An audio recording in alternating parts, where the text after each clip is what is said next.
नवाज शरीफ, शहबाज शरीफ, मरियम नवाज और हमजा शहबाज के नाम एग्जिट कंट्रोल लिस्ट से निकाल दिए गए। शाहिद खाकान अब्बासी और एहसन इकबाल के नाम भी ECL से खारिज। वज़ीर आज़म शहबाज शरीफ 27 अप्रैल को सऊदी अरब रवाना होंगे। शहबाज शरीफ के हमरा मरियम नवाज शरीफ, मौलाना फजलुर रहमान भी सऊदी अरब जाएंगे। रहनुमा दौरा सऊदी अरब में उम्रे की अदाई भी करेंगे। मरियम नवाज की रवानगी पासपोर्ट मिलने के बाद हो सकेगी। उनका passport Chaudhary sugar mills case में अदालत में जमा है, जिसके लिए दरखास्त पर कल लाहौर हाई कोर्ट में समाअत होगी। रुकन कौमी असम्बली मोहसिन दावड़ का नाम अभी तक ECL में होने के बाइस वज़ीर आज़म के हमरा सऊदी अरब जाना खटाई में पड़ गया। मोहसिन दावड़ का नाम नई पॉलिसी की रोशनी में ECL से नहीं निकाला गया। मोहसिन दावड़ और अली वजीर का नाम रियासत मुखालिफ कैटेगरी में होने के बाइस नहीं निकाला जा सका।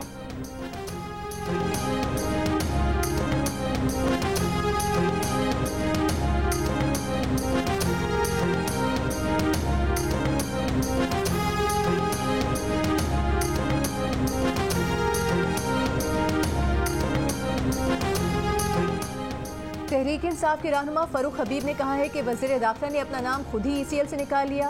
काबीना में जितने मुल्जिम हैं वो सब ECL से निकल चुके। इन्होंने अपने आप को NRO 2 दे दिया है। फैसलाबाद में मीडिया से गुफ्तगू में कहा कि पंजाब में जारी वज़ीर आला का इंतखाब हुआ। PTI के मुनहरिफ लोगों ने हमजा को वोट दिया। 63 का फैसला आया होता तो आज इतना अदम इस्तेहकाम ना होता।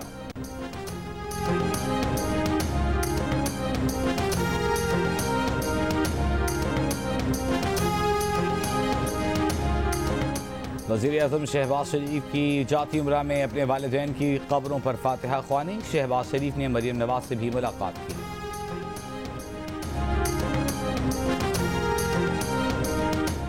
कौमी सलामती कमेटी के एलामिया में मुदाखलत का लफ्ज़ भी नहीं। फवाद चौधरी का इतराफ़। एक TV इंटरव्यू में कहा कि आप साजिश को निकाल दें, मगर ये मालूम कर लें कि जो मुदाखलत हुई वो किस हद तक हुई। राजा रियाज, वजीहा अकरम समेत 8 मुनहरिफ अरकान की सिफारत खानों में मुलाकातें हुई और उनका ज़मीर जाग गया। इन मुलाकातों की तफसीलात इंटेलिजेंस इदारों के पास मौजूद हैं, जो सामने आनी चाहिए। ये दावा भी किया कि एस्टैब्लिशमेंट ने कहा था कि इस आदमी पर चीफ इलेक्शन कमिश्नर के लिए इतफाक कर लें और इतफाक हो गया। एक बयान में फवाद चौधरी ने कहा कि चीफ इलेक्शन कमिश्नर ने जानिबदारी और बददियानती की इंतहा कर दी है। तहरीक इंसाफ के मुनहरिफ अरकान की असेंबली सीट खत्म करने की डिक्लेरेशन नहीं की जा रही।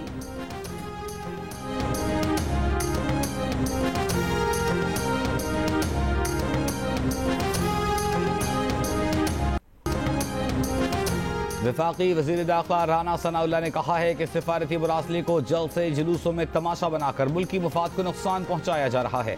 इमरान नियाजी प्रोपेगेंडे से अवाम को गुमराह करके इदारों के खिलाफ उकसा रहे हैं। इमरान नियाजी की हर्जा सराई से पाकिस्तान के दुश्मन फ़ायदा उठा रहे हैं। बनी गाला में बैठा शख्स मैना मानू की गर्दान मुसलसल अलाप रहा है।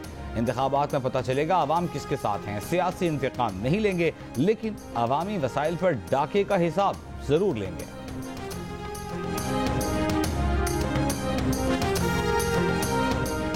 साबिक वज़ीर दाखिला शेख रशीद ने कहा है कि मुल्क के लिए जिनकी इज्जत करना लाजिम है वो भी सवालिया निशान बनते जा रहे हैं। जिन्हें जेलों में होना चाहिए था उन्हें अहम ओहदों पर तैनात किया जा रहा है।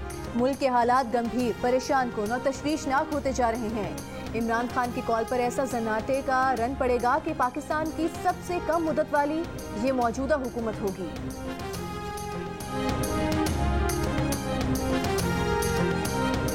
नेशनल सिक्योरिटी कमेटी ने 2 दफा वाज़ेह कर दिया कि मुरासले में बैरूनी साजिश का जिक्र नहीं। इमरान खान अपनी नाकाम सियासत जिंदा रखने के लिए पाकिस्तान के मफादात से खेल रहे हैं। वफाकी वजीर एहसन इकबाल की प्रेस कॉन्फ्रेंस। कहा इमरान खान अपनी सियासत की गाड़ी कभी आइन से टकराते हैं, कभी इदारों से और कभी खालिजा पॉलिसी को तनकीद का निशाना बनाते हैं। गैर मुल्की सरबराहों के तोहफे बाजारों में बेचने से पाकिस्तान का क्या इमेज रह गया। आपने कौम की इज्जत समेत हर चीज को बाजारी बना दिया और कहते हैं मेरा तोहफा मेरी मर्जी।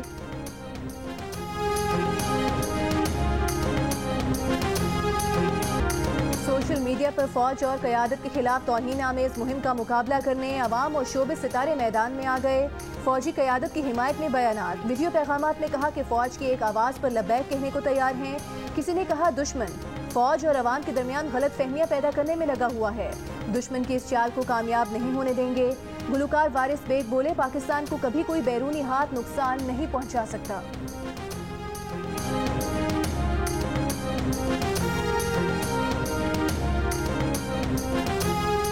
मगर एक रत्ती बराबर, even an iota of any shade of evidence खुदा ना खास्ता आ जाए कि हम किसी बैरूनी साजिश का शिकार हुए, खुदा ना खास्ता एक धेले की हमारी इन्वॉल्वमेंट साबित हो जाए, तो मैं यहाँ पर उस खुदाए बुजुर्ग बरतर को गवाह बनाकर ये कहता हूँ कि मैं 1 सेकंड में वजारत उज़्मा से इस्तीफा देकर घर चला जाऊंगा। जनाब स्पीकर,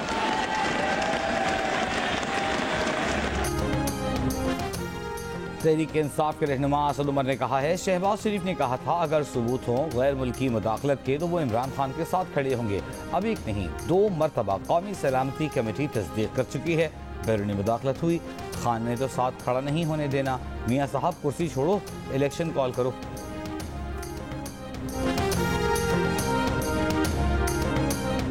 अमरीकी खारिजा पॉलिसी के नाक़िद प्रोफेसर नोएम चॉम्स्की ने एक बयान में कहा है कि इमरान खान के खिलाफ बगावत का कोई ठोस सबूत नहीं। धमकियां में इस खत को बगावत का सबूत करार देना बिला जवाज है। दुनिया में किसी भी सरगर्मी को CIA या मगरबी मंसूबे से मंसूब करने का रुझान है। बगावत के इस दावे का कोई बामकसद सबूत नजर नहीं आया। पाकिस्तान के अमेरिका में साबिक सफीर असद मजीद की केबल कोई ठोस सबूत नहीं। भारत भी करतारपुर राहदारी के हवाले से गलत बयानी से गुरेज करे। भारत अपनी मजहबी अक़लियतों और इबादत गाहों के तहफ़्फ़ुज़ को यकीनी बनाने के लिए इक़दाम करे।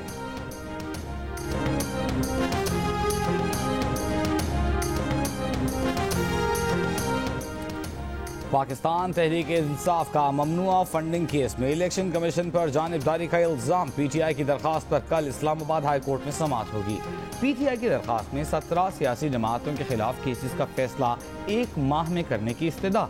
दरख्वास्त में कहा गया है कि इलेक्शन कमीशन को हिदायत की जाए PTI के साथ जानिबदाराना रवैया न रखे। इलेक्शन कमीशन में PTI गैर मुल्की फंडिंग केस की समाअत 27 ता 29 अप्रैल होगी।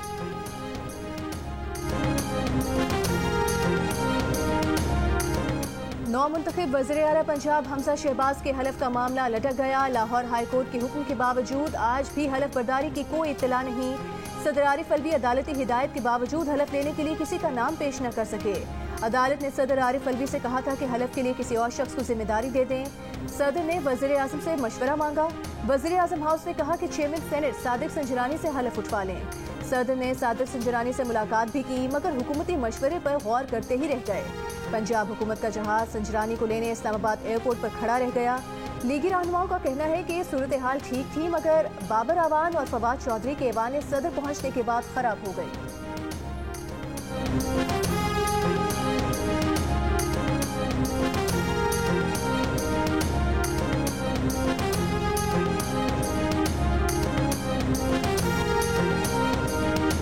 गवर्नर पंजाब उमर सरफराज चीमा ने नौमंतखब वज़ीर आला हमजा शहबाज से हलफ न लेने से मुताल्लिक़ सदर मुमलिकत को खत लिख दिया।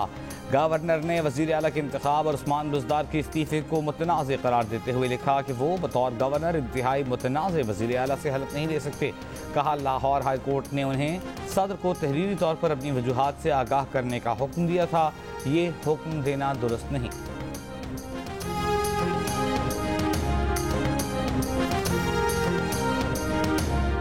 इमरान साहब, आपका सदर पंजाब में आइन शिकनी कर रहा है, इसलिए रात को अदालतें खुलती हैं। विफाकी वज़ीर इत्तलात मरीम औरंगज़ेब का बयान।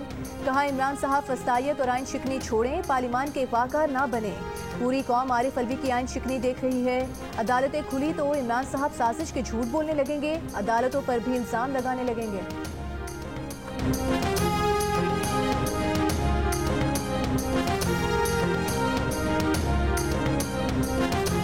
और पाकिस्तान फिल्म इंडस्ट्री पर कई दहाइयों तक राज करने वाले गुलकार अहमद रुश्दी के मद्दाह आज उनका 88वां यौम पैदाइश मना रहे हैं। आवाज़ के जादूगर कहलाने वाले अहमद रुश्दी ने 5000 से ज़ायद गीत गाए जो आज भी मकबूल हैं।